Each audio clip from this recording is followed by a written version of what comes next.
కాణిపాకం ఆలయానికి 18.60 ఎకరాలను కేటాయించడంతో పాటు ఎస్ఆర్పురం మండలంలో మహిళా డిగ్రీ కాలేజీని మంజూరు చేస్తూ మంగళవారం జరిగిన కేబినెట్ మీటింగ్లో నిర్ణయం తీసుకున్నారు. కూటమి ప్రభుత్వం కాణిపాక ఆలయ అభివృద్ధిపై ప్రత్యేక దృష్టి సారించింది. ఇప్పటికే టీటీడీ ద్వారా ఆలయ అభివృద్ధికి 25 కోట్ల రూపాయలను కేటాయించింది.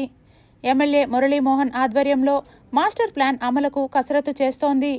తాజాగా ఆలయ అభివృద్ధిని దృష్టిలో పెట్టుకొని 18.60 ఎకరాలను కేటాయించింది.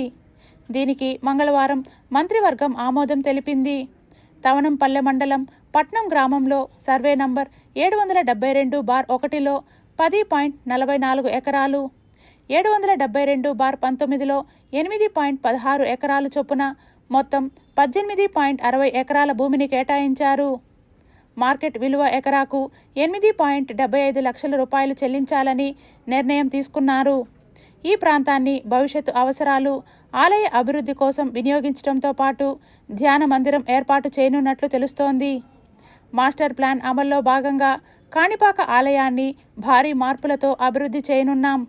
ఇప్పటికే టీటీడీ నుంచి 25 కోట్ల రూపాయలను తెచ్చాం. దాతల ద్వారా కూడా ప్రత్యేక అభివృద్ధి కార్యక్రమాలు చేపడుతున్నాం. పాలనాపరమైన సంస్కరణలు తెచ్చాం. గోశాల ఏర్పాటు చేయనున్నాం. వేద పాఠశాలను సీఎం ఆమోదించారు. వచ్చే విద్యా సంవత్సరం నుంచి తరగతులు ప్రారంభం కానున్నాయి. యువగలం పాదయాత్ర 200 కిలోమీటర్లు పూర్తయిన సందర్భంగా కార్వేటి నగరం మండలం కత్తెరపల్లెలో నారా లోకేష్ శిలాఫలకాన్ని ఆవిష్కరించారు. స్థానికుల డిమాండ్ మేరకు అధికారంలో వచ్చాక జీడీ నెల్లూరు నియోజకవర్గంలో ప్రభుత్వ మహిళా డిగ్రీ కాలేజు ఏర్పాటు చేస్తామని హామీ ఇచ్చారు. దానికి అనుగుణంగా ఎస్ఆర్పురం మండలంలో ఏర్పాటు చేసేందుకు మంగళవారం కేబినెట్ నిర్ణయం తీసుకుంది. వచ్చే విద్యా సంవత్సరం 2026-27 నుంచి తరగతులు ప్రారంభించాలని నిర్ణయించారు. ఇక్కడి హైస్కూల్ భవనాల్లోనే తాత్కాలికంగా తరగతుల్ని నిర్వహించనున్నారు. 30 కిలోమీటర్ల పరిధిలో మహిళా కాలేజీ లేని సమస్యకు పరిష్కారం లభించినట్లయింది. మనకి ఈరోజు కేబినెట్ సమావేశంలో ఆంధ్రప్రదేశ్ రాష్ట్ర ప్రభుత్వం 18 ఎకరాల 60 సెంట్ల భూమిని పట్నం విలేజ్లో ఉంది. ఈ భూమి మనకి ఉచితంగా ఫ్రీ ఆఫ్ కాస్ట్ కింద వివిధ డెవలప్మెంటల్ యాక్టివిటీస్ టేకప్ చేయడానికి కేటాయించింది. సో ఈ భూమి నేషనల్ హైవేకి అడ్జస్ట్గా ఉంది, పెద్ద హిల్లాగ్గా ఉంది. అప్పుడే మనం గత 2 years బ్యాకే దీని మీద ఒక డిపిఆర్ సిద్ధం చేసి భక్తులకి అక్కడ కాటేజెస్ నిర్మాణం, అకామిడేషన్, అదేవిధంగా ఒక మ్యూజియం,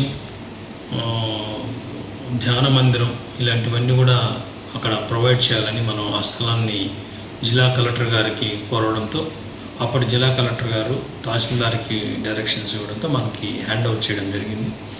దాని తర్వాత మనం అలినేషన్ ప్రపోజల్ పంపించుకొని ప్రభుత్వం యొక్క ఆమోదంతో ఈరోజు మనకి ఉచితంగా ఈ దేవస్థానానికి భూమిని కేటాయించారు. ఈ కేటాయింపు జరిగిన దానికి ముఖ్యంగా మన గౌరవ ముఖ్యమంత్రి వర్యులు శ్రీ నారా చంద్రబాబు నాయుడు గారికి ధన్యవాదాలు తెలియజేస్తున్నాం. అదేవిధంగా మన దేవాదాయ ధర్మాదాయ శాఖ మంత్రి అన్నం నారాయణరెడ్డి గారికి, స్థానిక శాసనసభ్యులు దీని వెనుక ఎంత కృషి చేశారు. ఆయన పట్నం విలేజ్లో ఈ భూమి మనకి ఎంతో అవసరం అని చెప్పి కూడా ఆయన ఈ కృషి చేశారు. వారికి కూడా ప్రత్యేక కృతజ్ఞతలు తెలియజేసుకున్నాం.